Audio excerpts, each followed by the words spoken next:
UPA राज में एक शेर का जिक्र खूब हुआ था जब तत्कालीन प्रधानमंत्री मनमोहन सिंह ने सदन के भीतर ये शेर पढ़ा था कि हजारों जवाबों से अच्छी यह खामोशी मेरी, न जाने कितने सवालों की आबरू रख ली। अब क्या एक बेल ने न जाने कितने सवालों की आबरू एनडीए राज में भी रख ली है, क्योंकि अब तक विपक्ष सवाल यह उठाता आया कि एजेंसियों का गलत इस्तेमाल क्या किया जा रहा है। विपक्ष ये सवाल उठाता आया कि विरोध की आवाजों को दबाने की कोशिश की जा रही है, एजेंसियों का गलत इस्तेमाल हो रहा है, लोकतंत्र की हत्या हो गई है। तब क्या आज उन सवालों की आबरू रख ली गई है? क्योंकि विपक्ष ये कह रहा है कि जीत तो सत्य की हुई है इस बेल के मिलने से, और भारतीय जनता पार्टी कह रही है कि बेल के मिलने का मतलब है कि लोकतंत्र अभी जिंदा है।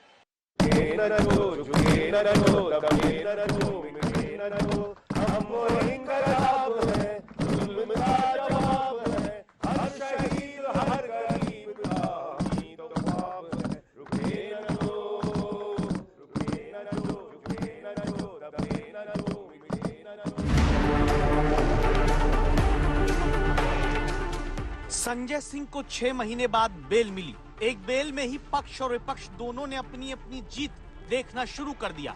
विपक्ष कहता है कि बीजेपी के झूठों का पर्दाफाश हुआ और बीजेपी कहती है कि अब आम आदमी पार्टी ये बोलना बंद करे कि ईडी विपक्ष के खिलाफ कार्रवाई करती है। विपक्ष कहता है कि आज हर देशभक्त की जीत हो गई और बीजेपी कहती है कि न्याय प्रणाली पर अब विपक्ष सवाल उठाना बंद कर दे।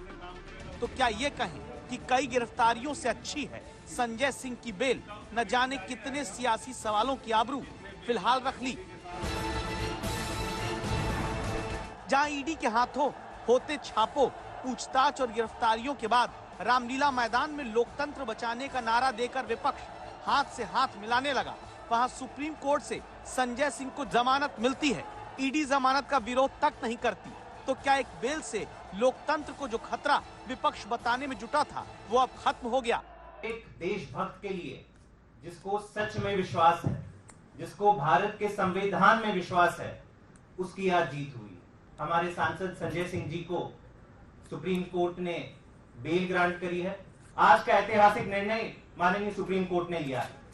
ये बेल तब मिली है जब ईडी ने इस बेल को अपोज नहीं किया। आज के बाद आम आदमी पार्टी के पास ये कतई अधिकार नहीं है कहने का कि ईडी विद्वेषपूर्ण कार्रवाई कर रही है। आज एक बात तो स्पष्ट है कि आम आदमी पार्टी का एक तर्क या कुतर्क में कहूं कि ईडी विंडिक्टिव कार्रवाई कर रही है, वो खारिज हो गई। एक बेल से क्या लोकतंत्र पर उठते सियासी सवालों के बीच संजीवनी निष्पक्षता की मिल गई? जहां लेवल प्लेइंग फील्ड न होने का आरोप विपक्ष लगाता आया है। चुनाव आयोग चुनावी चंदा, सोरेन की गिरफ्तारी, केजरीवाल की गिरफ्तारी, ईडी सीबीआई से जुड़े मामलों में निष्पक्षता न होने के आरोप विपक्ष ने लगाए। लेकिन क्या अब सुप्रीम कोर्ट से संजय सिंह को मिली जमानत लेवल प्लेइंग फील्ड की तरफ एक इशारा है?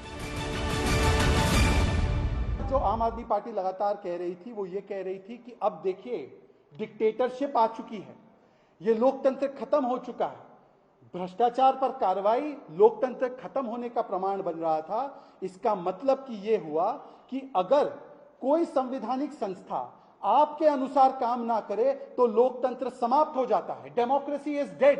डेमोक्रेसी की ऑबिचुरी लिखना शुरू कर देते हैं इनके और इनके इकोसिस्टम के लोग। और आज जब बेल मिली है, रूटीन ऑर्डिनरी साधारण बेल ईडी के अपोज न करने पर, तब लोकतंत्र बहाल हो चुका है। केजरीवाल का गिरफ्तार होकर जेल जाना, केजरीवाल के जेल जाने के बाद रामलीला मैदान में विपक्ष का इकट्ठा होकर रैली करना और जेल से अब जमानत पर संजय सिंह का बाहर आना, क्या सियासत में यही लोकतंत्र दिखाने की कोशिश? बीजेपी के बयानों पर गौर करिए। केंद्रीय मंत्री हरदीप पुरी कहते हैं ईडी ने जमानत का विरोध नहीं किया, ये दिखाता है कि हमारे यहाँ न्यायिक व्यवस्था कितनी स्वतंत्र है। और बीजेपी के प्रवक्ता शहजाद पूनावाला कहते हैं कि अब तो आप मानेंगे कि विपक्ष न्याय प्रणाली पर झूठे सवाल उठाता आया है। ईडी ने अपोज भी नहीं किया बेल और सुप्रीम कोर्ट ने उसको ऑन रिकॉर्ड लेते हुए बेल दे दिया, तो आज आप स्वीकारेंगे कि आपका पूरा का पूरा गठबंधन जो रामलीला मैदान में जमा हुआ था, उसका का पूरा ऑब्जेक्टिव और लक्ष्य ये झूठ प्रोपेगेंडा में और एक षड्यंत्र में डूबा हुआ था कि किस प्रकार से भारत की संवैधानिक संस्थाओं पे और न्याय प्रणाली पर खासकर आप सवाल उठाए। एक जमानत भर से विपक्ष के सवालों की बोलती बंद हो जाएगी या असली सवाल यही फिर जिंदा है कि आखिर ईडी ने संजय सिंह की जमानत का विरोध क्यों नहीं किया, और ईडी विरोध करती तो क्या पूरा शराब घोटाले का केस कमजोर पड़ जाता। संजय सिंह को बेल मिलने का सीधा सीधा अब जो असर होगा वो ये होगा कि जब तक इस पूरे मामले में निचली अदालत में कार्रवाई चलेगी तब तक संजय सिंह केवल सुनवाई के दौरान वहां पर जाया करेंगे। ऐसे में हर तरफ से ये सवाल उठ रहा है कि क्या रणनीति है कि ईडी ने इस बेल पर अपनी तरफ से कोई आपत्ति नहीं की। 4 अक्टूबर 2023 को गिरफ्तारी और 181 दिन बाद संजय सिंह को जमानत। विपक्ष पूरा खुश हो जाता है।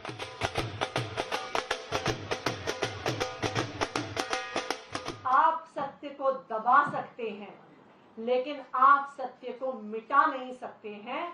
आज संजय सिंह जी की जमानत ने ये दिखा दिया। ईडी के पास कोई ठोस सबूत होता तो वो आज बेल का विरोध करती। बेल का विरोध नहीं किया, यही दिखाता है कि ईडी के पास कुछ है नहीं, कोई ठोस सबूत नहीं है, बिना वजह उनको अंदर रखा। हमें खुशी है इस बात की कि आप पार्टी के नेता संजय सिंह को सुप्रीम कोर्ट से जमानत मिली है। हमें उम्मीद है और लोगों को भी बहुत जल्दी न्यायालय से न्याय मिलेगा। सुप्रीम कोर्ट का ये स्टैंड, ये बहुत पावरफुल स्टैंड है, स्ट्रॉन्ग स्टैंड है, और बेल भी हो गया। उनको जो राहत मिली है उसका मैं स्वागत करती हूँ, और फिर से दिखाता है कि भारतीय जनता पार्टी जो भी एजेंसीज हैं उसका दुरुपयोग कर जो भी विपक्ष के नेता हैं, जिनकी आवाज है, जिन्होंने बीजेपी को घेरने का काम किया है, उनको पॉलिटिकली अरेस्ट कर रही है। सुप्रीम कोर्ट का मैं धन्यवाद करता हूं कि इस प्रकार से उन्होंने तथ्य को, कि कोई एविडेंस नहीं है किसी के खिलाफ, कोई फैक्ट नहीं किसी के खिलाफ, आज पूरे देश को मालूम पड़ गया। संजय सिंह की बेल की खबर आई तो थोड़ा बहुत खुशियां और जश्न पार्टी कार्यकर्ता दिल्ली में मनाने लगे।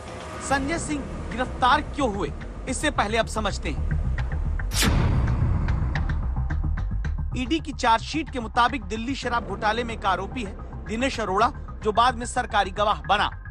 आरोपी दिनेश अरोड़ा के बयान के मुताबिक आरोप है संजय सिंह के कहने पर उसने दिल्ली के चुनावों से पहले आम आदमी पार्टी के लिए फंड रेजिंग प्रोग्राम यानी चंदा जुटाने वाला एक कार्यक्रम आयोजित किया। ईडी के मुताबिक आरोपी दिनेश अरोड़ा ने संजय सिंह के कहने पर पार्टी के लिए 32 लाख का चंदा इकट्ठा किया, जिसका चेक मनीष सिसोदिया को दिया। ईडी का आरोप यह भी कि दिनेश अरोड़ा का शराब से जुड़ा एक विवाद भी संजय सिंह ने मनीष सिसोदिया के जरिए सुलझवाया था।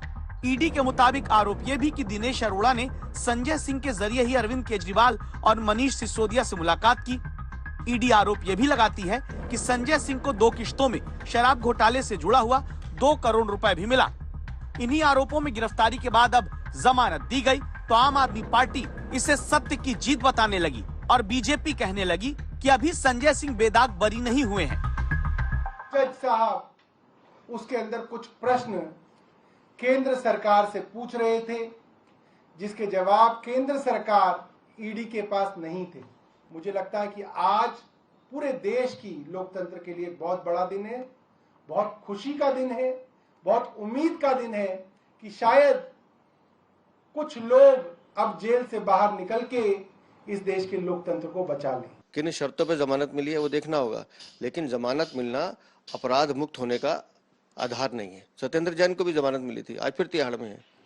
तो जांच अपनी चल रही है, कानून अपना काम कर रहा है, सच सबके सामने। सवाल यह है कि ईडी जो मनीष सिसोदिया की बेल का विरोध करती है, जो ईडी सिसोदिया और संजय सिंह के बाद केजरीवाल को गिरफ्तार करके जेल भेजती है, वही ईडी आखिर क्यों संजय सिंह की जमानत का सुप्रीम कोर्ट में विरोध नहीं करती?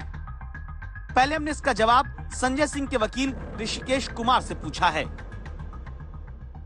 आज उसी ईडी ने कहा भाई कि इनके खिलाफ कोई सबूत मौजूद नहीं है, आप इन्हें बेल दीजिए। ईडी ने क्या ऑब्जेक्शन किए थे जिसे अदालत ने नजरअंदाज किया? देखिए ईडी ने उन्होंने तो पहले तो ये कहा कि इनको जो है बेल दे दी जाए। दूसरा, उनके पास जो 3 सवाल पूछे थे कि आप 2 करोड़ रुपए का एलिगेशन जो लगा रहे हैं उसका क्या प्रूफ है। दूसरा, 6.5 महीने से आप जेल में रखे हुए हैं, क्या आप आपको जेल में रखने से क्या फायदा। और तीसरा कि इनके खिलाफ मनी ट्रेल को लेकर आपके पास क्या सबूत मौजूद थे, ये बताइए आप। तो ईडी का जवाब क्या था इसमें? ईडी का जवाब कुछ भी नहीं था। वो आके कहते हैं जी इनको बेल दे दीजिए, क्योंकि उनके पास अगर जवाब होता तो वो जवाब दे पाते। उनको पता था कि इनका जवाब नहीं है, ये सारे केस झूठे बनाए हुए हैं। तो ईडी ने बिना कुछ कहे हुए कहते हैं जी कि माननीय अदालत इनको जमानत दे दी जाए, हमें ऑब्जेक्शन है। इस गुत्थी को हमने आपके लिए सुलझाया है, इसे समझिए। संजय सिंह को जमानत क्यों मिली? क्योंकि ईडी ने कहा कि उसे जमानत पर ऐतराज नहीं। ईडी ने ऐतराज जमानत पर क्यों नहीं किया? क्योंकि सुप्रीम कोर्ट ने कहा कि ईडी को अब तक इस मामले में कोई पैसा बरामद नहीं हुआ, मनी ट्रेल का कोई सबूत नहीं है। दिनेश अरोड़ा ने अपने पहले 9 बयानों में संजय सिंह का नाम नहीं लिया, फिर क्यों संजय सिंह को जेल में रखना? ईडी जमानत का विरोध करती तो क्या केजरीवाल वाले केस तक पर असर पड़ जाता? इस सवाल के जवाब को ऐसे समझिए कि कोर्ट ने कहा कि अगर आप जमानत का विरोध करेंगे तो हमें पीएमएलए एक्ट के तहत संजय सिंह की जमानत पर विचार करना होगा। पीएमएलए एक्ट के सेक्शन 45 में जमानत देने का मतलब है कि कोर्ट को यह कहना पड़ता संजय सिंह के खिलाफ पहली नजर में आरोप साबित नहीं होता। ईडी को लगा कि कोर्ट के इस तरह के रुख से तो आम आदमी पार्टी के दूसरे नेताओं के खिलाफ चल रहे बाकी मुकदमों पर भी असर पड़ेगा। और क्या इसीलिए ईडी ने विरोध नहीं किया और संजय सिंह बाहर आ गए?